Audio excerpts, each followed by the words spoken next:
A big g'day and welcome to the 2013 Middle District Football Netball League web TV show previewing round 8. My name's Andy, here with Shawnee, mate. Fired up and roaring to go. As always, mate, another great weekend of RDFL football and netball action last weekend. So let's jump straight into it and have a look at the results.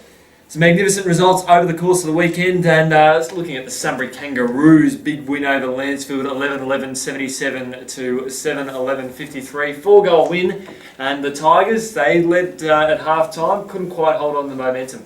No, they were looking pretty good for most of the game, Lansfield, but as good sides do, the Sunbury Kangaroos came back after half-time. Ty Cuff, good to see him amongst the Kangaroos' best players, of course, after playing in our interleague side last week and getting some good form up. So another good win by the Sunbury Kangaroos, setting up a pretty big game for them this weekend. Well, of course, we're leading into the grand final replay from last year, but more on that later. Grand final rematch, because we technically don't replay it, it's a rematch. Oh, well, that's just me being pedantic, though, don't worry about Not 2010, where that club got over the unfortunate club.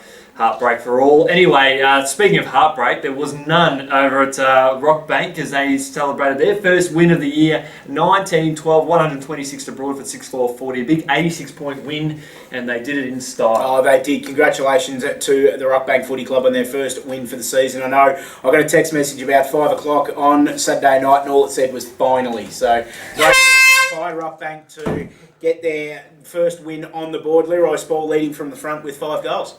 A simply magnificent performance there from the coach, and Broadford, well, I know they have a few injuries, but they'll be pumped up, roaring to go, and they'll bounce back. They need to be, because they're struggling. They're 86-point loss against a side that they probably match up pretty well against. It's a bit of a worry. Now look at the next game over at a really boggy Gilbert Gordon Oval. Wallen 17-12, 114 defeated Wood and Escott 7-10, 52 by 62 points, mate. Yeah, good win by Wallen. Keenan kicking 5 goals. Harrison 3, Frost and Hanson 2 each. And for Wood and Heskett, Jesse Shepherd the only multiple with 2 goals for the Hawks. Bell, Goodwin, Irons and Keenan the best players for Wallen. And for Wood and Heskett, Rodder, Macklin, Gove and Jones their best players. Magnificent, mate. Certainly a good performance there. Now looking at another big game, one that we got the pleasure of covering. Romsey 15-10, 100 defeating Rupert's Wood 14-9, 93. Massive result there, and it went down to the last few minutes. Yeah, it certainly did. Well, we'll touch on this more in a minute, because obviously you were at the game, but 6 lead changes, I believe, in the final quarter. Cam Dawson kicking 5 goals for the Redbacks. Davidson 4, Petroro, Morrison 2 each.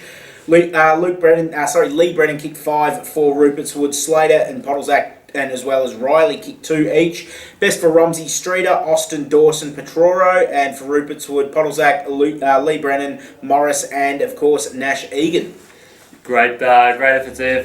Love Nash Egan's work on Matt Davidson, did a magnificent job. Looking at some of the other games as well, Riddle 10-18, 78 defeated Kilmore 6-8, 44, a 34-point win there to the Bombers. 3-10 in the first quarter. Yeah, good work by the Bombers, but I suppose good work by Kilmore, especially after half-time. They did outscore Riddle after half-time, so a bit of a feather in the cap for Chris Nolan and the Blues there. Goal kickers for Riddle, 2 each to Solberg, Allen and Croys, and for Kilmore 2 to Chapman. Best for Riddle, Ross, Solberg and Klimas. For Kilmore, Dawson, Sheldon and Saunders. Good effort there by the Blues to hang with the Bombers and battle it out bravely. Now the one that we didn't expect, the big result over at Diggers Rest. Diggers Rest 21-8, 134 defeating Melton Central's 4-6-30, mate. Yeah, big win by Diggers Rest. We probably expected the result, but not so much the magnitude of it. A big win, and Brett Tuckey leading the way for the Boroughs with 10 goals on the weekend. Kilty also doing a good Robin job to his Batman with 6 goals. And Fenton 2 goals for the Melton Centrals on the weekend. Best for Diggers Rest, Harvey, Tuckey, Kilty and Johnny Ryan. And for the Centrals, McNamara, Evans, Bullen and Nathan Richardson. Magnificent, mates, and hopefully the Centrals can bounce back when they return from the break. Let's touch back on the Rupert's Wood Romsey game for a minute though, mate, because I noticed a post on Facebook during the week where a certain member of the Highlands 100.7 commentary team that has the same initials as you actually nominated the game as Game of the Year. It must have been an absolute ripper out at Salesian. It certainly was. The highest margin of the day was 19 points to Rupert's Wood there in the second quarter. The Redbacks came back. Both sides battled injuries and they threw everything at each other in the last quarter, including the kitchen sink and maybe a wooden spoon in there as as well. That might have been a factor, but no, a magnificent. I don't think any of these teams will be anywhere near a spoon. Don't worry about that. That might be a premiership cup up there for one of them, given our conversation last week, Yes. mate. So, but it's certainly a great performance there. Probably heartbreak for the Redbacks there, losing Brad Mitchell with a broken forearm, possibly up to 9 weeks. So that is a big loss. He was in Bowen medal contention, definitely. he certainly was after a stellar performance in the Inns League. But a credit to the Redbacks, they stuck by. They had two forwards at respective ends. Lee Brennan, I think he hurt his hamstring in the first quarter, still managed to kick 5 goals, and Cam Dawson kicked 5 goals as well, including a beautiful snap in the second quarter. And look, I suppose Dawson and Davidson having that two-pronged forward setup was probably the difference in the end, would you say that? I guess so. Davidson got a couple of goals late in the game when Nash Egan was moved further up the field to give Mitch Gaunter a rest, so that certainly made a big difference because the Rupert Wood midfielders ran themselves into the ground. That's when Davidson started to get a little bit more dominance. Up until then, though, Egan had Davidson's number, and having a chat to the Rupert Wood coach after the game perhaps indicated that might have been the match deciphering moment. Look, credit to you as well. Obviously, you said on the show last week that if this game got within 10 points, it would be a win for Rupert's Wood. I suppose, look, it's technically not a win, but now they know that they can hang and bang with the big boys. Exactly, and this week's game they're obviously facing Riddle. I know we'll be talking a little bit about that later on, but two big challenges, and look, I think they're really on the right track. Injury-free, get a few of those guys settled, and I think they'll be fine. Good stuff, mate. Now let's have a look at the netball while we're here as well, and we'll have a look at round 7 of netball, A-grade netball that is, within the RDFL. Sunbury Kangaroos 51 defeating Lansfield 37. Rachel Doveston best on court for the Kangaroos on the day. Rockback 41 defeating Broadford 38. Fantastic work by Rockback. I think that might actually be their first win for the season. So they pulled up their first A-grade netball and their first senior footy win in the same weekend. So well done, Rams. Good job by you. Melton Central 71 defeating Diggers Rest 25. Renee Hull's 46 goals for the Centrals on the weekend, and Mel led amongst the better players as well. Wallen 52 defeating Woodend Heskett 36. Bishop 36 goals for Wallen, almost outscoring Woodend Heskett on her own. And Romsey 51 defeating Rupert's Wood 33. Hope Hamilton 39 goals, and Tony Lind best on court for Romsey on the weekend. We'll have a look at the ladder. It's up on the screen now. The Melton Centrals, of course, absolutely streaking things in, but they get the bye this week, so teams get a chance to catch up to the Melton Centrals because, of course, they played their round 8 game before round 1, didn't they, against Wallen? That's exactly right. April 6th on the Saturday earlier this year. It'll be interesting to see how Riddle goes against Rupert's Wood. They've got a chance to climb that, probably get percentage above them. If they do get the win on the weekend over Rupert's Wood, they will be on top of the ladder at the end of round 8. Well, mate, we've got a massive show still to come on. Of course, yep, we do. So we're just taking a breath and reloading, I suppose, for the next charge at it. Now, we've got a very special guest coming in, so we're going to sort of build up what happened last year. We're going to have a chat to Chris Meacham from the Sunbury Kangaroos, of course, who was the hero of that. And this is you're catching the 2013 RDFNL web TV show previewing round 8.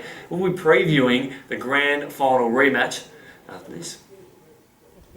Well, we're here with the reigning premiership captain coach, Chris Meacham. Thanks for joining us, mate. No dramas, mate. Now, big week, obviously, playing against the mighty Redbacks. Getting pretty excited? Yeah, we are. Look, we've been. It's probably a good test and the perfect time for us to have this test. You know, we've been playing a couple of sides that are, fighting out for that bottom, probably 6 spot in the finals, and we have been getting enough done. It hasn't been exciting footy, so it's been probably lucky we haven't played a Romsey or a Riddle or Diggers that we played early on, because our form's just been up and down. So we're sitting there, we've been training well, we've been playing patches well, but we want to see what 4 quarters against a quality side like Romsey, where we actually stand this year. So are you going to have a very settled lineup this week? Oh, we are and we aren't. Look, the old cliche, your best 22 is the 22 that's out there, but it's the same as, look, Brad Mitchell obviously broke his arm, played interleague with him last week, he was fantastic, so we've got Job's out, Joe Plug, centre half back from the premiership side, he'll be out for about another 6-7 with degenerative back. Bobby Johnson, as everyone knows, broke his ribs the week before, so besides those two, there's just a couple other kids that have been coming through, we've been playing under 18 kids as well, but no, it's not settled, but it's still a quality side, so. Now let's look back to the rivalry that you guys have built over the last few years. You love playing them on the big stage. Is the grand final something that still lingers with the boys? Oh, it is. It's funny, we're talking beforehand of, look, obviously Lansfield, I think we're down by 20-something at half-time, and there hasn't been no premiership hangover from the start of the year or anything like that, but I think there's something creeping in at the moment that, the boys are maybe a comfort zone, or maybe waiting to be tested, or thinking that that's enough at what they've done. Where if you win a flag, you've got to just keep getting better and better and better. So something we've got to work on. But the grand finals they won the year before, we pretty much straight over it. Just wanted to get it back. We've won that one. Now this year's, I think Riddle's on top. Or Romsey. So we're about fourth. So at the moment, it's pretty much just trying to get back into that top three. It's certainly going to be a massive day for the Redbacks. Obviously, unveiling the rooms, plenty of excitement, great atmosphere down there. Hopefully, the weather shows up. You guys are pumped? Yeah, exactly. We're down there, lucky enough for the interleague training to see. Didn't get to go into the rooms; they were obviously locked. But the new lights that they've got, and I don't think even Romsey players will miss their old rooms. So we're in the same boat here, trying to get stuff done, and new lights will hopefully come down. But the game's been put back a little bit so they can open a ceremony, which got a phone call today, which we're fine with that. It's a good, healthy rivalry. People talk about the grand final. Tell you the truth, mate, the siren went and none of our players have looked at anything else, and the supporters and the same thing. So on field, there's a lot of good blokes. We're all good mates with, Cam Dawson, Brad Mitchell and a few of the other boys. And the rivalry's there. It's been a couple of points either way for the last probably 3 or 4 years. So similar to Sydney West Coast of the past. Yeah, it is, and that's the thing. So we're just waiting to see Saturday. Come 5 o'clock, we'll see who's better at this stage of the year. Chris Meacham from the Sunbury Kangaroos. Thanks for joining us, mate, and all the best for the weekend. No dramas, thanks, mate. Purchase a Simmons home and you'll get up to $30,000 to spend at the Simmons Gallery. Let's go shopping. You must upgrade your bathroom. We've got a whole range of styles to choose from. You can upgrade your lighting. How about classic or contemporary? And we've got lots of kitchen upgrades, so you can create the look you want. Get up to $30,000 to spend on any upgrades you want at no extra cost. And ask about our $5,000 finance solution. Visit a Simmons Display Centre today. Well, welcome back to the RDFNL weekly. How's Beachy's form? Oh, he's up and about. He's kicked 5 in the 2s last week. He is up and about. So much for retirement, surely. Yeah, I know. It didn't last long, did it? Obviously, just wanted to repeat the grand final heroics to go ahead. I'm wondering if he'll get a Guernsey this week, mate. Well, he's the coach. He's the one that makes the decision, and wouldn't surprise me. I don't know. I don't think 5 goals last week was enough to get him in there. Yeah, you might be right. But we'll sort of look at that match a little bit later on. But one of the big matches we're looking at is Macedon v Broadford. Now, both sides in very dangerous positions at the moment. Broadford, a lot expected of them at the start of the season. Probably not as high expectations as Macedon, but the Cats need to win this one and probably need to win it well to send a message to the rest of the competition that they are a contender. Oh, look, and I think they will. Broadford are a completely different side, as we know, on the road to what they are at home. They don't have the luxury of Barry Hall playing in the away games, and these are the games that Macedon live on. They bully teams below them on the ladder. That's Macedon's MO. That's how they operate. They have all year. They struggle against the higher ranked teams, but they're building to it. But this game, Macedon, I reckon, will win. Probably not comfortably, but a 5-6 goal win. Bit of a danger game for them, perhaps? Yeah, definitely a danger game if they don't come in with the right mindset. Every game's a danger game these days. But look, I suppose Broadford, as you mentioned earlier, have got the injuries at the moment and they're just struggling a little bit for form. So you'd think Macedon should be able to win this. Well, one of the key things for me to come out of this game, doing a forward prediction, is you have to have one of the tools, either in Meldrum, Cusworth or Fleming. They need to kick at least 6 goals. It doesn't matter what... Or they kick 4 each. They do, which would be fantastic. Which would be ideal, because then everyone's having the contribution. Which is what we sort of come to expect from Macedon. They balance out beautifully. Now, the other big game, plenty of big games on this weekend. They're all big games. Massive, they're huge. Not as huge as this one to a degree. Rockbank celebrating their first win on the weekend up against Wood End Heskett. A chance to go for 2 in a row, and who knows, with the draw, they could just get a few wins on the board and build up their confidence. Yeah, look, this is one where obviously Rockbank will now enter favourites on the back of they've got to win and Wood End Heskett haven't. And it's unfortunate for the Hawks because they're competing in every game. They're not disgracing themselves in any way, even though they haven't won a game as yet. They're competing and they're playing it out. But look, Rockbank, I reckon that was the dam wall bursting last week. It's the win that they needed. They're all breathed a sigh of relief. Now they can get on with the prospect of winning games, and I reckon they'll do it at home again this week. Well, they were missing a couple of forwards last week in Stratton and Nicky, so that if they come back this week, I'm not sure why they didn't get a Guernsey, but if they got back in this week, geez, the Hawks are in trouble. Yeah, look, even if they don't, obviously Lee Spall's thrown himself forward and kicked 5 goals on the weekend, so some good signs by Rockbank. Wood End Heskett will fight this out. There's absolutely no doubt about that, and they'll be right with them for 2.5, maybe 3 quarters. I just feel that Rockbank will pull away towards the end of the game. Don't think the Hawks have lost a game there in a very long time, so maybe history could continue. We'll certainly see.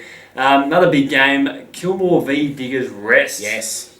Now, the Blues, obviously, they battled it out pretty hard last week against the Bombers, but Diggers Rest, they're fresh off a 17-goal win against really good opposition. So, what do you do if you're a Chris Nolan over at Kilmore? Look, you work on the positives from last week. You outscored Riddle, who are one of the top teams in the league, after half-time last week.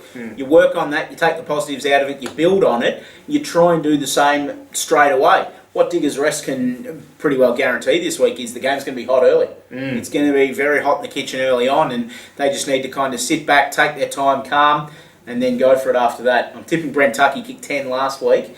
He might be in for a similar kind of bag this week. Any idea what the conditions might be like heading up to the day? Haven't looked that far ahead, mate. My meteorology skills aren't the best. I live in Ballarat, so I look up and say June, cold weather, rain, that's it. So probably somewhere around there. Probably expect something like that. Maybe a little ray of sunshine, hopefully. But hopefully Kilmore battle it out and put on a good show. Now, the next big game, Riddle v Rupertswood. Now, if it wasn't for the other game that we're still to mention, I think this one would be the match of the round, hands down. Yeah, this is going to be a fantastic game, and obviously it's another one to test Rupertswood's bona fides against one of the really top teams in the RDFL, a team Riddle that's been up there for a very long time now, and they'll start as favourites, but again, like last week, don't surprise me to see if Ruperts will get very, very close in this one. I think the Bombers, they've got to really keep a good, consistent lineup about them. They probably played some pretty okay football. They would be happy with it, Troy Scoble, but Ruperts would a lot of sore bodies from last week. A few of those boys might not get up. That's what I was going to mention. Does Lee Brennan come up with his hamstring? How bad was it? Well, he managed to play arguably the rest of the game. True. Now, to kick 5 goals, and I'm not sure whether it was the left or the right, but 2 big games in a row. Not sure who they've got the following with. They've got Kilmore, so Kilmore after that. They might see how he goes. Play a very restricted role, and then against Kilmore, might give him the week's rest. It's a bit of a roll of the dice though, because if he goes out there and does it, it could be 3 or 4 rather than 1. Exactly. Well, we saw that with Mitch Brewer from Romsey on the weekend. Yes. Come back with an injury and then re-injure the same injury again, so he could be out for an extended period of time. So, Ken Ruperts will get the job done. I think they can get it done. I'm not backing them to though, because Riddle have got the credits in the bank. They've been living off victories like this for the last 4 or 5 years, and until they lose a game like this, who am I to tip against them? We'll certainly find out what happens about 4:30 on Saturday afternoon. Of course, the last one, you've dubbed it, forget the replay. The term's been thrown out in the laundry with the dirty washing, never to be seen again. We're looking at the rematch. Correct. It's not a replay because you can't play exactly. A replay is replaying something exactly how it was before. Well, this isn't going to be the case. It's going to be a cracking game, but to replicate last year's grand final and the goal after the siren would be nigh on impossible. Well, we did see the last, I think, three of the last 4 games or something between the two sides go down to very similar margins. Yeah. So we're close. We know it's going to be a close game this week. Romsey versus the Sunbury Kangaroos, of course. And much has been talked about Romsey's injuries. The list continues to grow, obviously, losing one of their better players on the weekend. And Sunbury just seem to be motoring along beautifully. Is Romsey going in as underdogs? Look, it's hard to say underdogs in this one. If it was a betting game, I reckon they'd be on the same line because they're 2 teams that are just so consistent. You can't back against them at all. I think the only game lost between the 2 sides this year was the Sunbury Kangaroos losing by 2 points in a game earlier, so you can't take any form out of that. It's obviously a big day at Romsey with the opening of their new rooms and big day for the club, but look, I don't know. They obviously play well at home, but if the Kangaroos are up and fit and firing, I think I just lean towards the Kangaroos in this one. I don't know why. I've just got that little bludger in the back of my head telling me that the Kangaroos are going to win. Well, I'm jumping on the Romsey bandwagon because even when the Sunbury Kangaroos have come out all guns blazing in past fixtures between the 2 sides, even at half-time, Romsey have come back and knocked them off. So. Look, and that's the thing about Romsey. You can, like Riddle, you can never really write them off. Now, a reminder to the footy fans out there that this game is starting at 2:15 p.m. Yes, a little bit later, of course, for a bit of a ceremony, of course, opening the rooms and all that kind of thing. Not a flag unfurling ceremony for the Romsey folk, but I'm sure that they'll get their chance later on, maybe. But yeah, a little bit later start to the game. So if you're getting along, you've got an extra 15 minutes to get there. Magnificent. And recap the games that will be broadcast on radio throughout the day. We'll be heading out to Kilmore for Diggers Rest. That'll certainly be a big one out there on 98.3 OKR. Yes. And of course 88.1 FM at the ground, so you get the live feed from there. And of course the grand final rematch on 100.7 Highlands FM from 1:30 PM or 88.1 FM. I'll tell you how big a game this is. I might even sneak out and have a look. You might even sneak out. I might grace my presence at Romsey Oval on Saturday and have a look at The this. sun will come out if that happens. I might. There's just a bit of halo around you, mate. Just sort of following you to the middle of the ground. You're going to bounce the ball to start the game? No, mate, I get off. I'm nowhere near anywhere needing to be on the ground at any stage during the day. I know why you're going there. You're going there for the feed. Correct. Some people have the easy life. But speaking of the easy life, we've got a massive weekend out there, and we're urging all footy and netball fans to get out there and enjoy the excitement. Yeah, it's going to be a great weekend again around the RDFL. Big weekend for the Queen's birthday weekend. You got a long weekend. Do your chores on Monday. Go to the footy Saturday. No, we're going to the Junior Interleague over throughout the area on Monday. Which is also at Romsey on Monday. Exactly. So just stay at Romsey all weekend. Exactly. Or Diggers Rest on Saturday for the Junior Interleague is, of course, on Saturday at Diggers Rest, on Monday at Romsey, or if you're following the away teams, it's Saturday at Bulleen Park, Sunday at Walker Park in Mitcham over in Melbourne's eastern suburbs. And if you love your rep footy, make sure you head down to Visy Park in Carlton on Sunday afternoon to catch Romsey's Jake Lever and Woodend Heskett's Jake Owen in action as well, representing the local boys. And they've been giving Lever a big rap over the last few weeks. So let's get on the bandwagon. Let's get down there and support the guys down there. Great local representation. Yep, let's do that. Make sure you get out there and enjoy the footy. And Shawnee, we'll see you all out there. We will, mate. It's going to be a great weekend. We'll see you next week on the RDFL Footy Show. All it said was finally. So great by Rockbank to get their first win on the board. Leroy Spall leading from by Rockbank to get their first win on the board. Leroy Spall leading